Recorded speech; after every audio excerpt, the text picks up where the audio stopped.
नमस्कार, नाशिकची गौरी या माझ्या यूट्यूब चॅनलमध्ये तुमच्या सगळ्यांचं खूप खूप मनापासून स्वागत। चला सगळ्यांना शुभ दुपार। आपली रेसिपीची वेळ झालेली आहे बरं का। आता आज आपण काय करणार आहोत, आज जी रेसिपी मी तुमच्याबरोबर शेअर करणार आहे ती म्हणजे पंचभेळ आमटी। कोणी याला पंचमेळ पण म्हणतं, कोणी याला पंचभेळ पण म्हणतं, पण आमच्याकडे सरळ भेसळीचं वरण असं म्हणतात। तर भेसळीची आमटी कशी करायची? भेसळीची आमटी म्हणजे मिश्र डाळींची आमटी, त्याला शब्द आहे भेसळीची आमटी। कशी करायची ते अगदी सोप्या पद्धतीने पण खूप छान लागते। कशी करायची अगदी पटकन झटकन तुम्हाला दाखवते, चला बघूया। भेसळीची आमटी करण्यासाठी या मिश्र डाळी मी तुम्हाला दाखवल्या होत्या, ह्याच्याने शिजवून घेतल्या आहेत।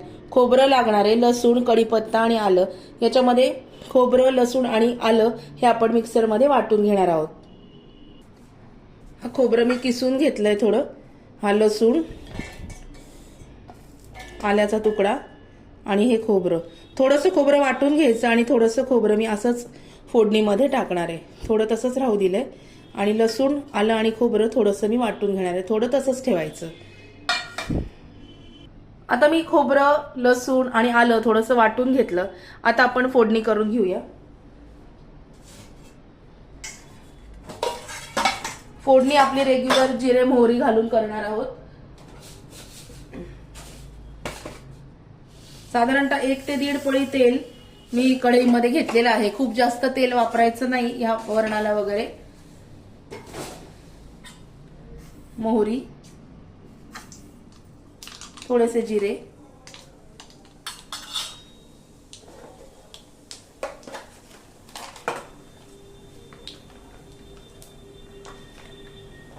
मोहरी आणि जिरे तडतडल्यानंतर आपण याच्यामध्ये घालूया हिंग, थोडीशी हळद आणि आता केलेलं वाटण टाकूया।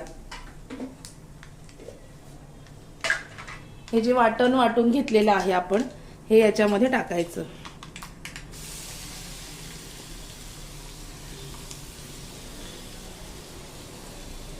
आणि हे छान मस्तपैकी हलवून घ्यायचं, म्हणजे छान परतून घ्यायचं।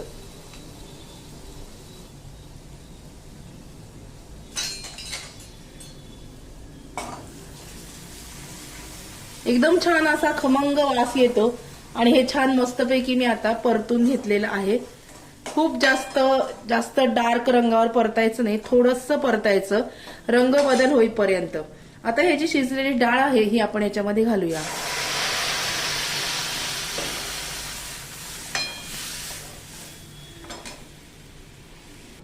शिजलेली डाळ त्याच्यामध्ये घातली की छान हलवून घ्यायचं आणि थोडंसं वरण घट्ट असतं, थोडंसं पाणी याच्यामध्ये मी घालते।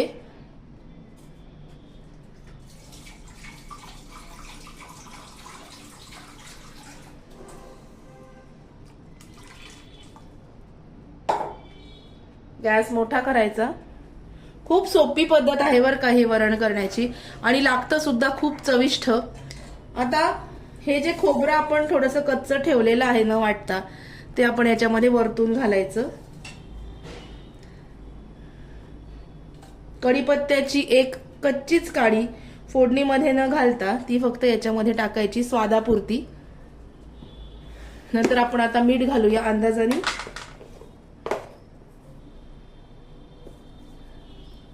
मीठ, नंतर काळा मसाला घालायचा। काळा मसाला, लाल तिखट, धना जिरा पावडर, एवढे मसाले घातल्यानंतर हे वरण जे आहे हे शिजवून घ्यायचं। बाकी प्रत्येक ठिकाणी मी थोडासा गुळ घालते, पण ह्या आमटीला गुळ घालायचा नाही, ही अशीच छान लागते, त्याच्यामुळे याला गुळ घालत नाही आणि साखरही घालायची नाहीये। आता एक छान मस्तपैकी उकळी काढून घेऊया। हे बघा, आता हे वरण छान उकळून घ्यायचं आणि मग त्याच्यामध्ये कोथिंबीर घालायची। अगदी सोपी, झटपट, इन्स्टंट होणारी रेसिपी आहे, नक्की करून बघा आणि तेवढी चविष्ट सुद्धा लागते। कधी तुमच्याकडे भाजीला पर्याय नसला तर ह्या आमटी बरोबर सुद्धा तुम्ही भाकरी कुस्करून, पोळी कुस्करून आणि भाताला तर प्रश्नच नाही, खूप छान लागते। नक्की करून बघा।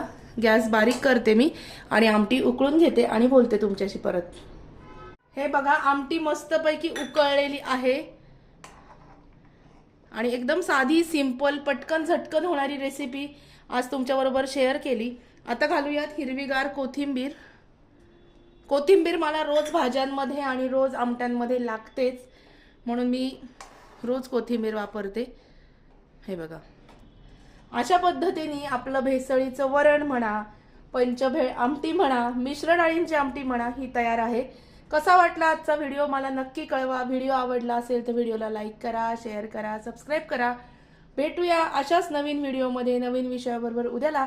तोपर्यंत नक्की ही रेसिपी करून बघा बरं का. चला बाय बाय, टेक केअर.